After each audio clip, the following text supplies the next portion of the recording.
মুখ্যমন্ত্রী ছাড়া এবার থেকে সমস্ত মন্ত্রী বিধায়কদের নিরাপত্তা রক্ষীরা বিধানসভার বাইরে থাকবেন। নোটিশ জারি করে এমনটাই জানিয়েছেন অধ্যক্ষ বিমান বন্দ্যোপাধ্যায়। হাইকোর্টের নির্দেশেই এই সিদ্ধান্ত বলে জানিয়েছেন তিনি। কিছুদিন আগে এই নিয়ে হাইকোর্টে মামলা করেন বিরোধী দলনেতা শুভেন্দু অধিকারী। তিনি জানিয়েছিলেন তৃণমূল বিধায়করা ব্যক্তিগত নিরাপত্তা রক্ষী নিয়ে বিধানসভায় প্রবেশ করতে পারেন, কিন্তু বিজেপি বিধায়কের ক্ষেত্রে ভিন্ন নিয়ম। তাদের সঙ্গে থাকা কেন্দ্রীয় নিরাপত্তা রক্ষীদের বিধানসভা ভবনের ভিতরে ঢোকার অনুমতি নেই। রক্ষীদের বাইরে রাস্তায় দাঁড়িয়ে থাকতে হয়।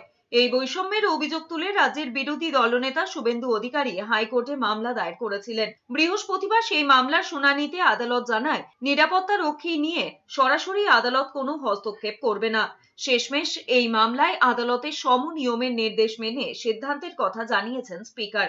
হাইকোর্টের যে অর্ডার রয়েছে তার মান্যতা দিয়ে আমি সমস্ত মন্ত্রিসভার সদস্য সব বিধায়কদের কাছে আবেদন করেছি, আপনারা আপনাদের প্রাইভেট সিকিউরিটি যারা রাউন্ড নিয়ে ঢুকবে তাদের ঢুকতে দেওয়া হবে না, এবং শুধুমাত্র মুখ্যমন্ত্রীর ক্ষেত্রটা বাদ দিয়ে।